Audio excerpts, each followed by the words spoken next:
Shalom semuanya. Shalom. Oke. Hari ini firman yang dikasih tema sama Kak V cukup seru ini ya. Dan kalian harus siapkan hati yang baik. Karena kita mau bicara tentang, jujur aja nih, tentang musuh. Nah, kita mau sama-sama mau belajar bagaimana supaya hidup kita ini berkemenangan ya, hidup kita ini jadi kuat. Coba semua mata lihat Kak V dulu ya, apa kabarnya? Sehat? Ya, nggak ada dulu yang ngobrol, nggak ada yang buka HP dulu ya, jangan dulu. Sentralnya kita nanti tim kakak multimedia akan bantu kita. Jadi kita mau coba untuk memahami medan pertempuran kita. Jadi hidup ini gini sebenarnya. Waktu Tuhan ciptakan Taman Eden. Itu ya, dengar dulu ini awal mulanya. Waktu Allah menciptakan Taman Eden itu semuanya sempurna. Baik, tidak ada penyakit, tidak ada kejahatan, tidak ada stres, tidak ada yang namanya percabulan, tidak ada itu. Dan manusia pada waktu itu baru diciptakan adalah Adam. Setelah Adam baru siapa? Hawa. Nah teman-teman, cuma masalahnya sebelum Taman Eden ini, iblis itu sudah, jadi ada tragedi dulu di surga, gitu kan? Tragedi di surga di mana ada malaikat yang diciptakan oleh Allah sungguh sempurna juga sebenarnya, tapi dia rodo aneh. Nah hari ini bilang kanan kiri ojo aneh. Terus bilang gini, supaya jangan koyo setan.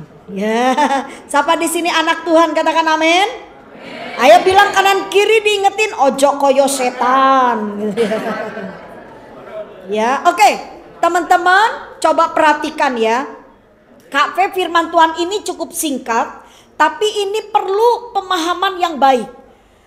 Kan kalau di gereja biasa akan bilang begini, siapa yang mau sehat? Oh, siapa di sini mau sehat? Katakan amin. Siapa mau berhasil? Yang mau katakan amin. Semua pada ujungnya manusia itu kepengen menikmati hal yang baik. Betul?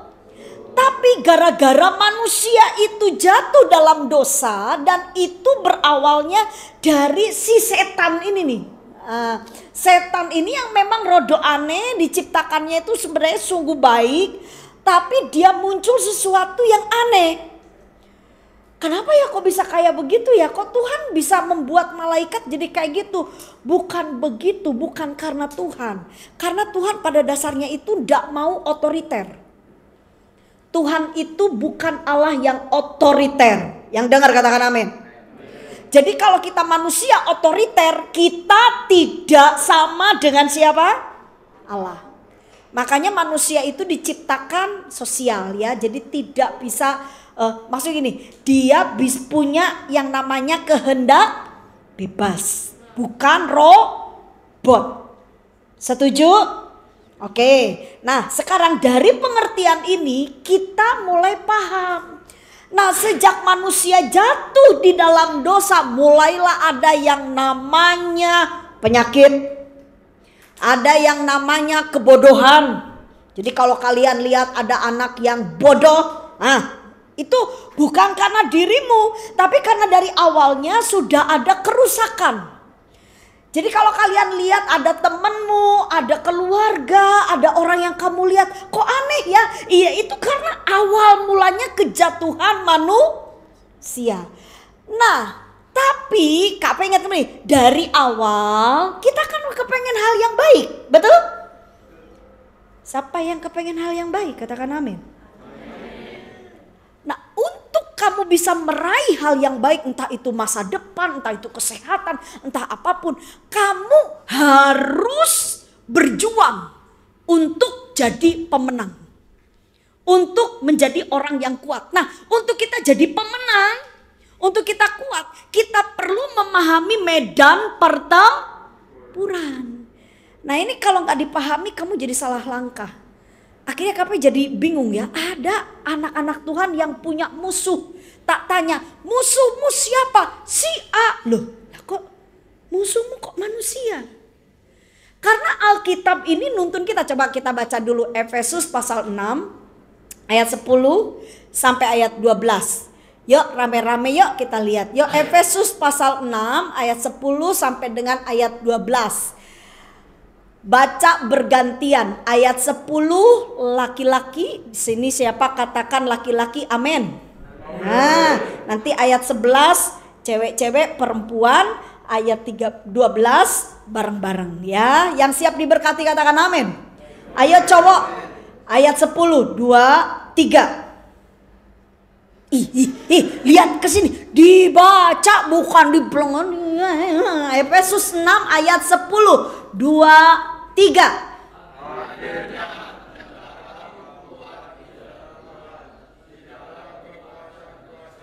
Ayat 11 perempuan 2, 3.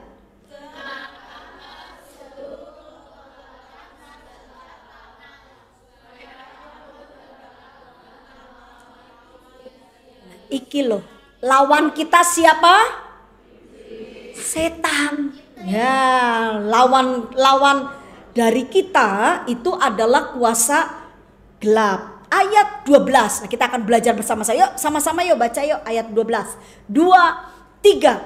Karena perjuangan kita bukanlah melawan darah dan daging, tetapi melawan pemerintah, melawan penguasa, melawan penghulu dunia yang gelap ini, melawan roh-roh jahat di udara.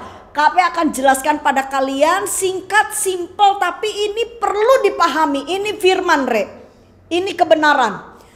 3 poin besar dari ayat 12 dikatakan ada yang namanya penguasa. Sama-sama dengan KP katakan penguasa. Yang kedua ada yang namanya penghulu. Nah itu nanti kita belajar baik-baik. Sama-sama dengan KP katakan apa? Penghulu. Yang ketiga ada yang namanya roh jahat. Sama-sama dengan KP katakan apa? Roh jahat. Ingat ya. Peperangan kita, musuh kita bukan teman kamu. Bukan orang tua kamu, bukan nenek kamu. Manusia itu bukan musuh. Bilang kanan kiri, manusia bukan musuh. Wes nanti kalau kamu ketemu, Kak P aku dijahatin orang. Tapi cuma tanya gini, manusia apa bukan? Selama dia manusia bukan musuh kita. Amin. Tolong sampai tua ini taruh ini. Oke? Nanti ada tetanggamu yang ngolok-ngolok ke imanmu. Apa? Kristen. Tetap Alkitab katakan musuh kita bukan manusia. Jadi jangan suka berantem. Yang setuju katakan amin. Jangan berkelahi, jangan saling menghina. Karena Tuhan tidak pernah ngajarin firman Tuhan bahwa musuh kita itu manusia. Nah, kalau manusia ya sudah. Ya kita berantem aja udah gak apa-apa. Kamu gak sama dengan aku, imanmu gak sama dengan aku, kepercayaan gak sama, ya udah tak bunuh aja kamu. Nah itu kalau pengajaran firmannya tidak seperti ini. Tapi kata Tuhan musuh kita itu bukan manusia. Kak V, saya jengkel ada orang menghina saya. Kalau jengkel ya diselesaikan dengan baik. Nah untuk kalian bisa menyelesaikan itu bukan kalian dengan orang itu sebenarnya. Kalau kalian kecewa, kalian marah, ya kalian dilukai, itu sebenarnya yang bermasalah itu dirimu. Kalau kamunya kuat, biar orang mau menghina kamu, dasar lo gembrot lo, dasar lo pendek lo, ireng. Kalau kitanya kuat, menter, bener nggak? Setuju?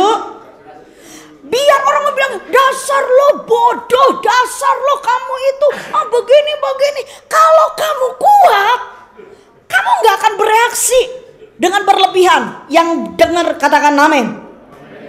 Nah, KP pengen didik kalian sesuai firman. Jadilah anak muda yang kuat. Amin.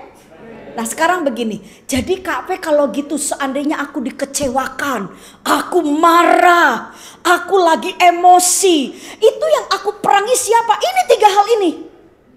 Yang pertama adalah penguasa. Boleh multimedia bantu KP, perlihatkan kalimat penguasa, lihat. Penguasa dalam bahasa asli itu ditulisnya ekousia.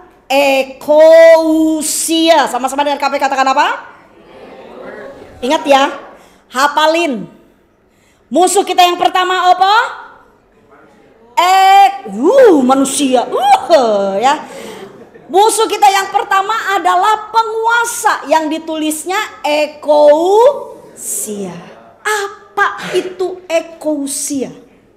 Itu yang kalian harus tahu. Ekousia itu artinya adalah intimidasi, aturan yang menghakimi. Dalam bahasa asli, itu kan pakai bahasa Yunani, pakai bahasa Gerika. Diterjemahkan yang benarnya itu adalah aturan yang menghakimi. Diterjemahkan secara simpel artinya adalah intimidasi. Ini yang pertama. Intimidasi, menurut kalian, intimidasi itu dari orang lain atau dari diri kita? Ayo, jawab. Ketika kita terintimidasi, itu yang paling dominan dari sikap orang lain atau dari diri kita? Tidak ada yang bisa jawab. Jawabannya dari diri kita. Makanya tadi KP udah jelasin. Biar orang bilang, dasar lo gembrot, dasar lo ireng, dasar lo pendek. Kalau menter, diam aja. Tahu nggak? Anaknya KP Joy bilang gini, mama itu iya percaya diri, tapi kepedean. Kenapa? Mama le bilangnya, mama seperti Cinderella. Cinderella dari mananya? Kamu pakai sedotan aja nah. Jadi apa? KP mah nggak pernah tersinggung. Mau dibilang begini, KP cuma senyum aja. Lu mau ngomong 1000 kata tentang aku mah tetap percaya kepada firman. Karena Tuhanlah yang menciptakan kita. Amin. Jadi kamu tidak akan punya musuh antara sesama. Kamu tidak akan perang dengan hal-hal yang tidak tepat sasarannya. Jadi yang pertama yang harus kamu kuasai apa? Roh pengintimidasian itu loh. Yang selalu mengintimidasi. Terus caranya gimana Kak Fe? Siapa yang kepengen mengalahkan roh intimidasi? Katakan amin. Cuman satu. Yang bisa mengalahkan itu adalah pengertian tentang kebenaran. Semakin kamu ngerti firman, semakin kamu tidak akan pernah tersinggung dengan apa penilaian manusia. Yang dengar katakan amin.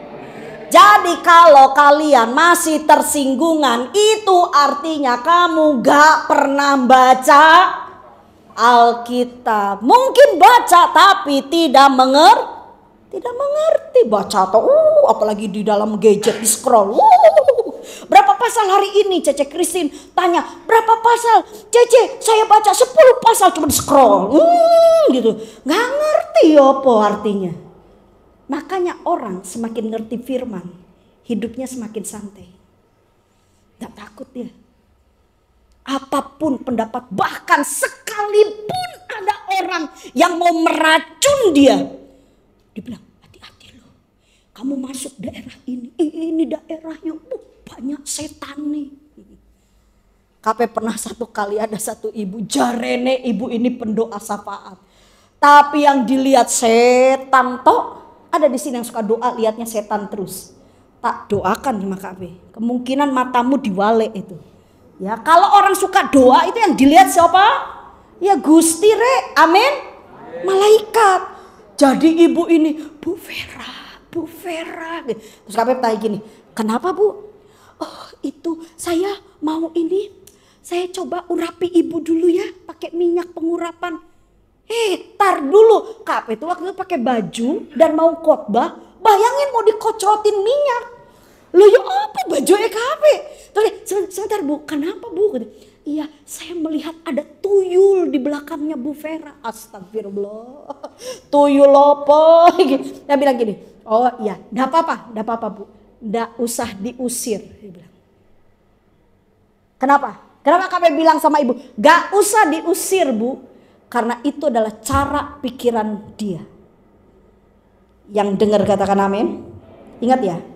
Nah nanti KP di akhir di yang ketiga roh jahat, KP yang kasih tahu kalian. Ya opo carae kamu bisa tidak disentuh oleh iblis. KP berkali-kali mempelajari Alkitab terus coba praktek. Sampai ketemu akhirnya KP kaget di Surabaya. Ya ampun, KP bisa dinilai sebagai pendeta yang bisa, ini kata pendeta yang menakuti setan. Ulu, kok pendeta nakutin setan tuh maksudnya? Iya enggak apa-apa, mungkin setan takut sama KP. Oh enggak apa-apa, enggak masalah. Jadi teman-teman gini ya, untuk kalian tidak terintimidasi, tolong pelajari firman Tuhan. Nah, gereja kita itu ada kelas apa katanya Cik Christine? Journey class. Nah, itu dimulai dari GC. Jadi kalau KP meeting di pastoral, itu journey itu memang dimulainya kelas pendalaman dari GC. Ya, dari Jerusalem class ini. Jadi siapa yang belum mengikuti kelas pendalaman Alkitab, angkat tangan nih, ayo. Siapa? Ya, KP tanya yang sudah masuk kelas journey. Mana? Yang sudah dapat sertifikat? Oh, angkat tangan nih. Cuman segini. Ini Cece Christine minta tolong, ya. Karena gini loh, kalau kalian gak ngerti firman sampai kapanpun sulit untuk kalian melihat masa depan yang lebih baik. Yang dengar katakan amin. Ya, jadi nanti berlomba-lomba. Ya, daftarkan diri, dengerin. Sekarang kebetulan di generasi ketiga ini sama Om Franklin dibukanya kelasnya hari Minggu malam. Jadi kan kalau Minggu malam gak mungkin kalian masuk sekolah, betul? Ya ada waktu daripada ngeluyur, ngafe, ngopi-ngopi, udah lebih baik dengerin firman. Supaya kamu betul-betul tidak memiliki roh yang mengintimidasi. Kedua, dari penguasa masuk ke yang namanya penghulu. Coba perhatikan kata penghulu. Oh pemerintah. Ya penghulu itu sama dengan pemerintah. Pemerintah itu ditulisnya RC. Sama-sama dengan KP katakan apa? RC. RC itu artinya adalah kekuatan duniawi. Ini yang kamu harus perangi. Apa kekuatan duniawi? Duniawi itu menggambarkan hidup dalam kedagingan. Kedagingan kita. Ya kedaginganmu apa? Kalau bisa ya pacaran rodo aneh gitu kan. Aku pengen pacaran tapi kalau bisa gini-gini teman-teman. KP tuh heran. Kalau kita melakukan yang benar, untuk apa kita takut? Yang setuju katakan amin. Jadi sekarang inti gini. Kalau kamu melakukan sesuatu ngumpet-ngumpet dari orang tua, enggak mau terbuka, sembunyi-sembunyi, semua yang dilakukan dengan sembunyi-sembunyi, itu ada unsur negatif. Sebab kita ini bukan anak gelap. Amin. Kita anak terang. Jadi yang harus kalian perangi ini loh kedagingan ini. Nanti di Galatia kalian bisa lihat. Wah apa itu hidup dalam kedagingan. Ya banyak sekali, KP gak akan perlihatkan hari ini. Kamu baca aja Galatia pasal 5. Kamu baca itu banyak sekali. Ya percabulan, kemarahan. Wah segala macam. Nah itu kekuatan duniawi. Nah itulah yang ditulis RC. Pemerintah. Ya KP mau hari ini kalian belajar dengan baik. Jadi Tuhan bilang begini, musuhmu itu bukan manusia. Tapi musuhmu itu terlebih dari diri kita sendiri.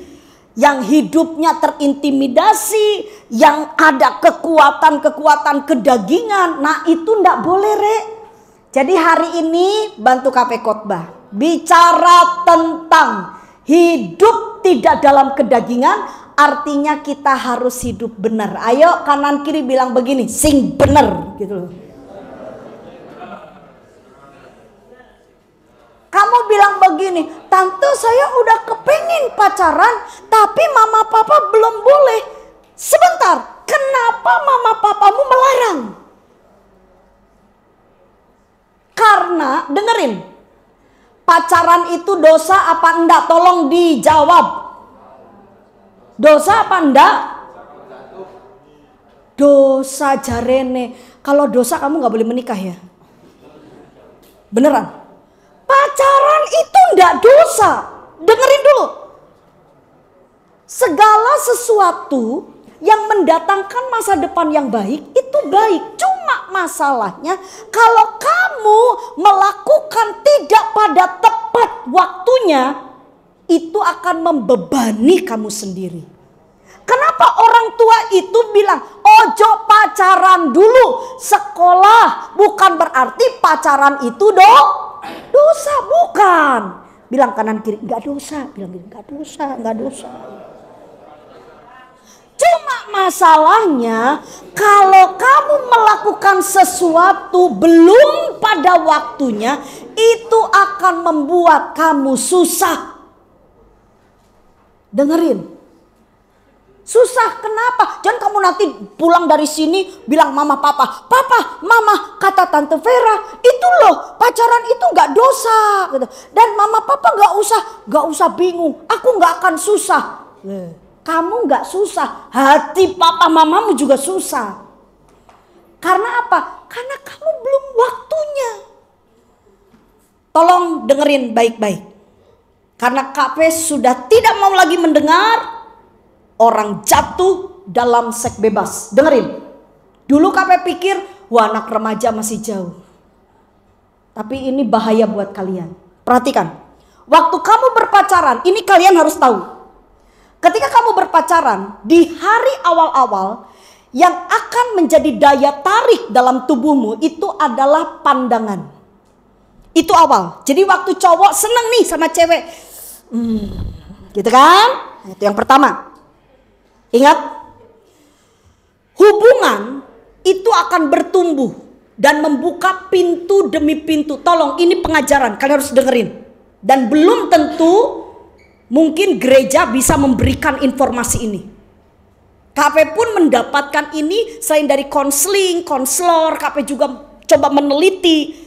Dan akhirnya KP menemukan beberapa tahapan yang sudah disimpulkan oleh beberapa peneliti gaya berpacaran. Dengerin. Jadi mungkin pertama kamu cuman tertarik dengan pandangan. Tapi ketika kamu bersatu, artinya si cowok I love you, si ceweknya bilang yes. Apa yang terjadi? Eksekusi jarene. Nah, dengerin dulu. Pinter kamu ya. Dengar. Itu biasanya langkah yang pertama adalah tangan. Nah, sentuhan tangan itu sudah nyaman sekali. Tapi dengerin, dan itu biasanya maaf ya, yang tidak bisa berhenti pertumbuhannya itu di laki-laki. Makanya sekarang KP bicara begini. Mana cewek-cewek? Bilang sama dirimu, jangan jadi perempuan murahan. Bilang gitu. Bilang, jangan jadi perempuan murahan. Jadilah wanita yang bisa dihargai. Mungkin papa mamamu gak ngajarin gitu, tapi dengerin. KP sudah pernah melalui, dan waktu KP menjaga hidup kudus KP dengan Kodaniel, itu papanya Joy, dengerin. Apa yang terjadi? Pertama, itu KP menikmati kebahagiaan. Karena apa? Ketika kita benar, orang tua itu merestui. Waktu kalian bilang gini, kenapa sih aku gak boleh pacaran? Karena kamu belum waktunya. Tahu gak, pacaran itu gak boleh lewat dari 2 tahun. Jadi kalau kalian pacaran sampai 10 tahun, kamu tanya sama pacarmu, mau dibawa kemana hubungan ini, gitu loh. dari SD lu mikir gitu loh. Apalagi dari TK. Kalian kenapa ketawa? KP di bawah, hari apa itu anak-anak ICS bisa gandengan tangan. KP sampai kaget, terus dia bilang gini, mami, huh? Terus itu si ceweknya lucu banget kan, masih TK kan, dia datengin tante gitu. Terus ya KP tanya, siapa itu? Pacarku tante. Astagfirullah.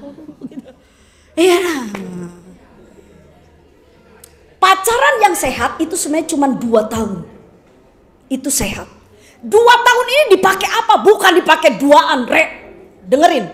2 tahun itu untuk kalian berkomunikasi. Tolong cek. Jadi itu pengenalan. Orang tuanya kayak apa, kehidupannya kayak apa, karakternya kayak apa.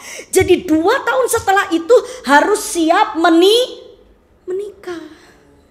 Jadi kalau belum siap, bilang kanan kiri, mikir. Bilang gitu. Mikir.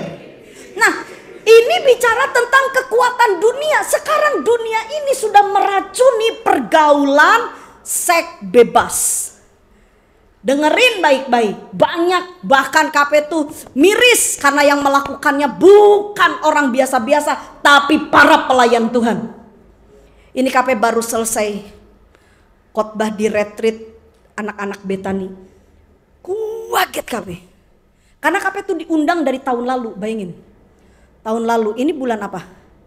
September ya.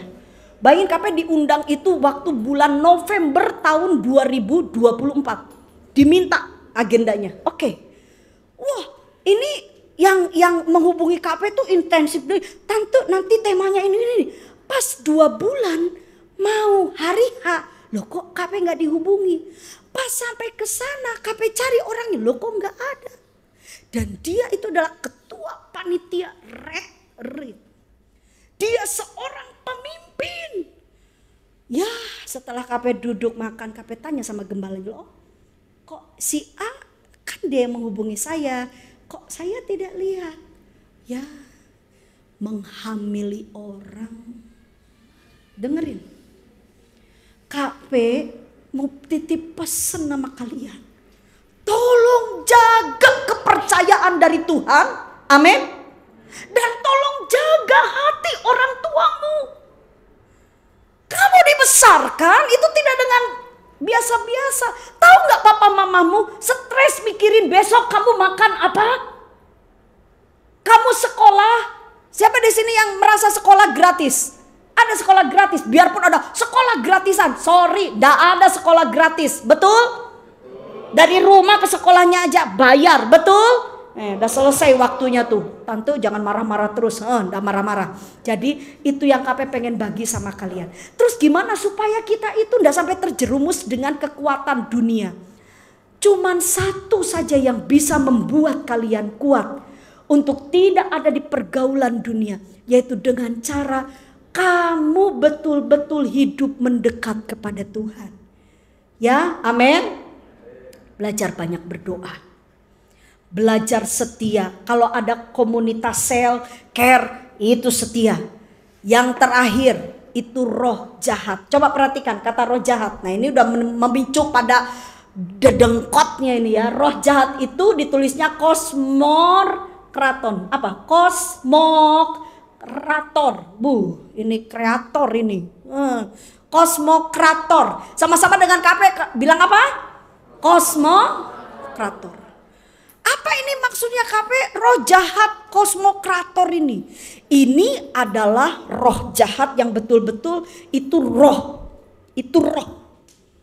Jadi itu dedengkotnya setannya. Ini yang kalian harus hancurkan. Siapa di sini kalau bangun pagi bisa menghancurkan iblis? Gimana? Jangan gini, bangun pagi, hai iblis. Ya, jangan sapa iblis, Ngapain sapa iblis? Dalam nama Yesus setan. Bukan. Iblis itu hanya bisa dikalahkan dengan kehadiran Tuhan Yesus. Amin. Kalau kamu pengen menang, hadirkan Tuhan dalam hidupmu. Caranya gimana? Hiduplah cocok dengan firman Tuhan. Kalau kita hidup cocok dengan firman Tuhan, apa yang terjadi? Iblis gak bisa ganggu kita. Nah sekarang KP di waktu yang singkat, 2 menit aja ya. Gimana caranya iblis itu bisa masuk dalam hidup kita? Apa mau tanya dulu, siapa di sini yang pernah punya pengalaman di alam dunia roh seperti gini? Kamu berjalan di satu tempat terus kayak bulu kunduk itu merinding gitu loh. Terus kamu masuk ke, rasanya nggak enak. Terus kamu lagi diem, terus ada rasa nggak nyaman. Siapa yang pernah? Coba jujur aja, angkat tangannya. Siapa yang pernah? Pernah ngalami hal-hal yang kira-kira itu aneh buat kalian? Ada? Puji Tuhan kalau belum keracunin nih. Ada? Cek Krisip udah pasti. Kalau yang peka-peka dalam dunia roh biasanya kuat banget. Oke. Nah teman-teman gini. Cara setan menyentuh kita itu dengan satu cara. Jadi gini, setan itu sukanya menipu. Dan setan itu selalu ingin menyamai Allah. Itu pokoknya kamu harus tahu. Setan itu kepengen seperti siapa? Allah. Nah salah satu cara yang iblis pakai, dan ini KP dari pengalaman, dari kehidupan, dan dari pengajaran firman. KP cocokkan pengajaran firman yang KP dapatkan di sekolah Alkitab, lalu KP lihat di kehidupan sehari-hari. Benar ternyata.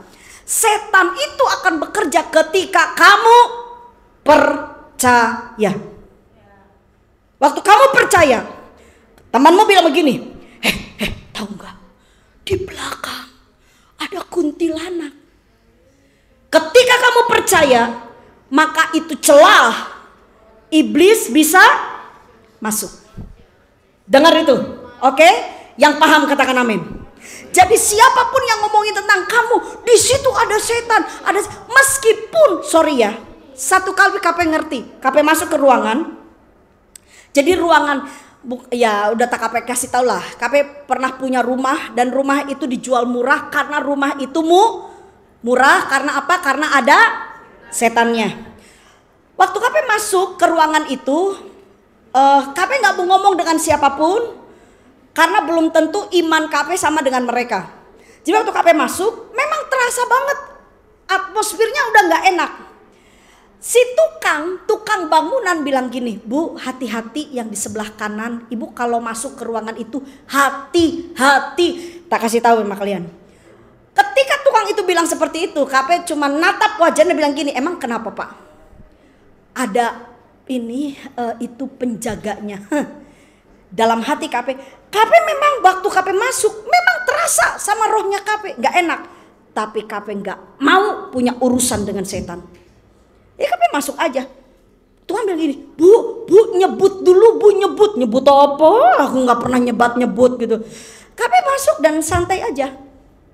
Dan KP bilang sama dirinya KP, aku tidak ada urusan dengan kamu iblis. Dan aku nggak mau ada urusan sama kamu. Percuma.